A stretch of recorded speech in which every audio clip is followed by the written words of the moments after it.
What's going on, everybody? Anon here. Well, it happened. So Prismatic Evolution's ETBs are back to $120. I've been saying this for a while. The second that all of the scalp volume was chewed up in the market, all the onesies and twosies from folks that acquired their product at MSRP, plus $5, plus $10 from big box stores, the price is going to continue to go up.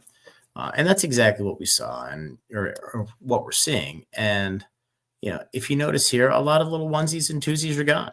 You have folks that have sales. They have a star here. You have a couple onesies, twosies. But you're getting to the point where a lot of the garbage sales are gone. So, now you're going to start to move. In addition, we're down to 1,137 of these. Legitimate for sale. And the reason I say that is if we go to the last page here,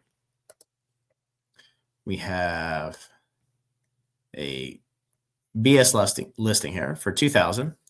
At 2,000, if you want to pay $4 million for it, have at it. So just throw that one out the window. And then you have the 2,000 from TCW. And, look, they're going to hold on to the product. If you want volume, you go to them. No other place where you're going to be able to buy 40, 50, 400, 500. So, I think it's smart what they're doing there. So, look, let's look at this from a practical standpoint. These packs are still selling for $11.50. 151 packs are selling for $11. Now, it's an older set. It's probably within a year of being out of print. But the ETBs are selling for $185. These are selling for $120, and the underlying packs are worth more today.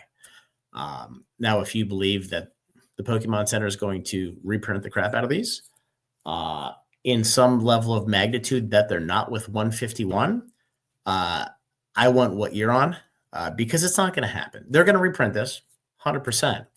But if they go at this as hard as they went at 151, we're going to see a little blip, and then we're going to see things recover. But what we haven't seen is reprints of ETBs. And I've said this till I'm blue in the face. I think the Pokemon Company is having issues with the plastic components from China. And that's why we're not seeing ETBs being reprinted. Or the manufacturing lines, plural, that these are being manufactured on, they have them repurposed to make EX boxes, the suitcase-sized Blooming Waters boxes, something else where it's more profitable than making ETBs. So there is an inherent premium in the ETB that you don't have in other products. I would also argue that given all of the videos and on repacking, weighing, magnetics, if that's even a thing, having a sealed product, which quite honestly, the ETB is the heaviest product, so you're going to have the least amount of measured variability from item to item, is going to carry premium because people are going to trust it a lot more than a random pack with some jerk off who wrote his name on with a Sharpie on an energy card and decided to pull it on camera like an idiot. So that being said, these are going to go up to 130, 140, 150. We have the surprise boxes coming out. They're either going to get ripped or they're just going to sit on a shelf somewhere because quite honestly, the stamp promos are awesome. And you're not going to rip them for 4 packs. I mean, that would just be insane. You have the tins. You rip the tins, you're going to destroy the value of the tins. The fact that, I think the Umbreon's selling for 50, the rest of them are selling for 30. You're really going to rip that and, destroy 40, 50% of value on the packs? No. The products that just came out are not going to get ripped. Now, when the booster bundles come out, they're going to get ripped, but that's already priced in. And quite honestly, even though it's the same underlying product, we're dealing with 2 completely different supply and demand equations. So, like I said, this is going to continue to go up. And, a lot of talking heads on YouTube had this completely wrong. A handful of folks had it completely right. And I tip my cap to them. Because I know one guy in general, some guys like him, some guys don't. He's a little over the top, but he nailed this one 100%. And kudos. So anyway, moving on to the next topic of buyouts, and it's interesting. I actually saw a video from CNA Games today, and yeah, I love the content. I love the passion. He actually joined Discord, uh, just to see what's going on. So, uh, seems like a cool guy. Love to have a beer with him. But I just want to talk about buyouts, and I think you look at the environment of buyouts right now. You have products that are not easy to get.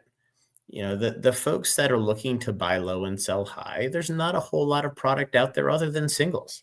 You have a lot of SIRs that are selling under $10. Quite honestly, the odds the odds of them being higher in 2 years versus being lower is pretty significant. And the odds of them going significantly lower and getting hurt, not very likely, especially in this environment. And again, there's exponentially more people buying Scarlet and Violet than there were in Sword and Shield. And, whatever the next generation is, it's going to be the same thing because the Pokemon Company believes in one thing: build the brand. Make money, but build the brand first. The Pokemon Center stamped ETBs. The fact that some of these are still available at reasonable prices, it's a crime because we know what the population is, or at least we have a good idea of what the population is. And we know for 99.9% certainty, they're not going to get reprinted anymore.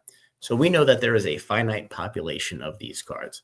So from a buyout perspective, reprints don't matter, which is interesting. And then moving on, and the reason I mentioned Mason from CNA Games, he just put out a video today, which was awesome, about the Squirtle.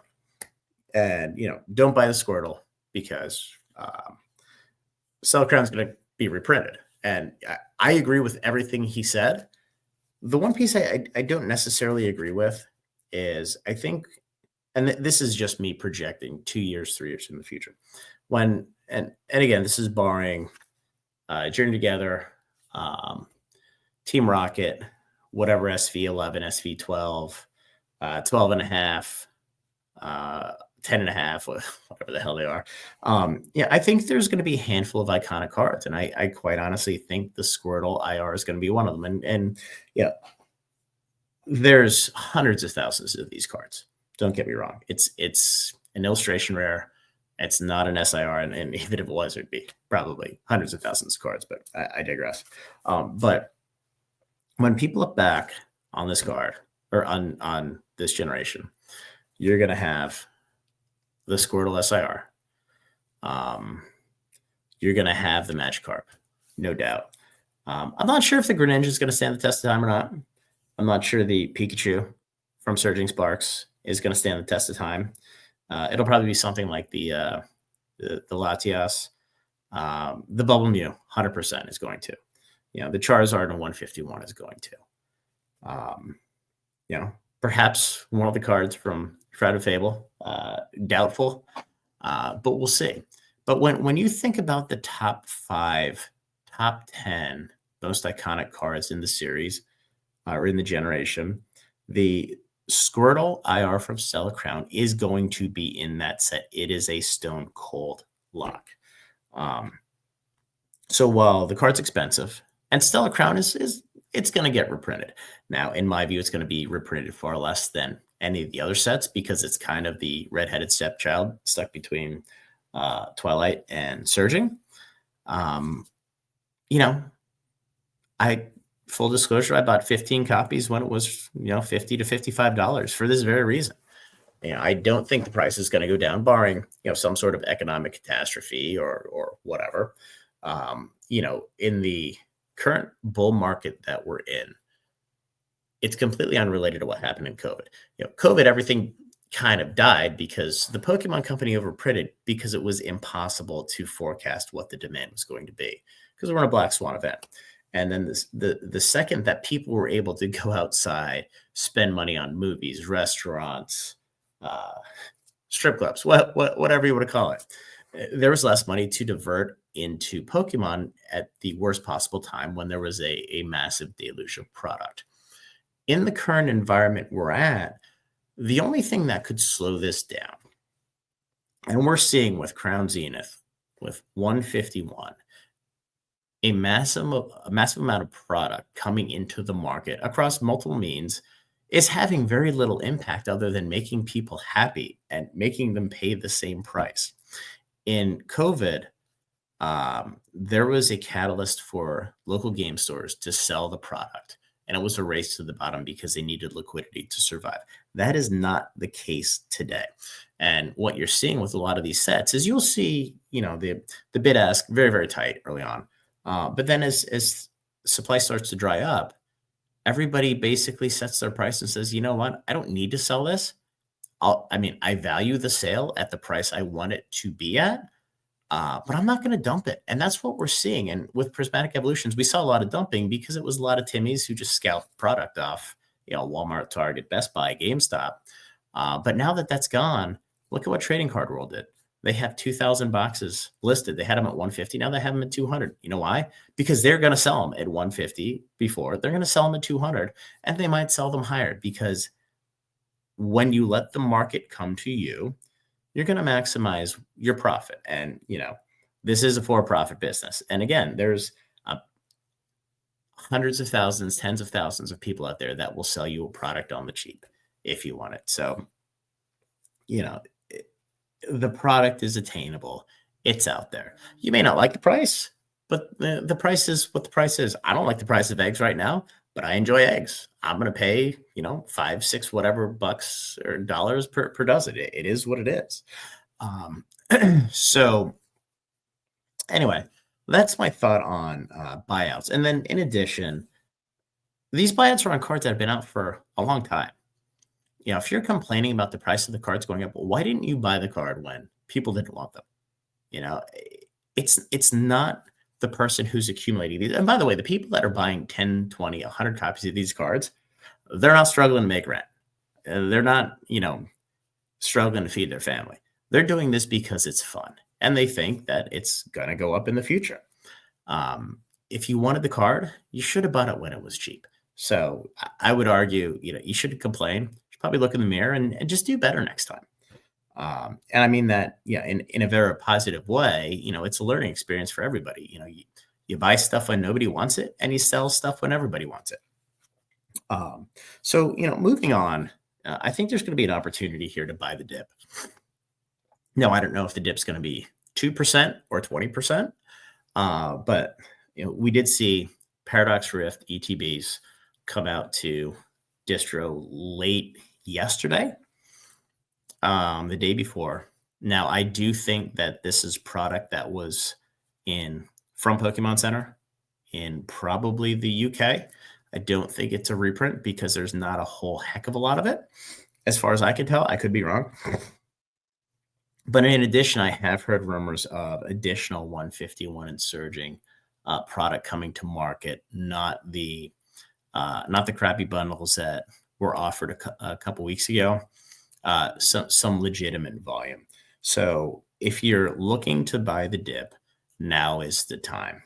If you're like me and you let all your surging to roll into Stellar Crown, Paldea, Paradox at sub $100, it's a good opportunity to get back into it. But anyway, just wanted to talk through a couple things and clarify a couple points. And again, Prismatic ETBs are going to continue to go up.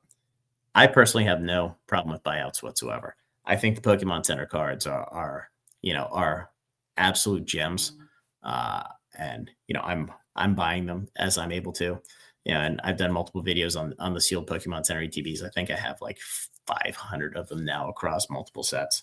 And look, get ready to buy the dip. There's going to be some more product coming into the market.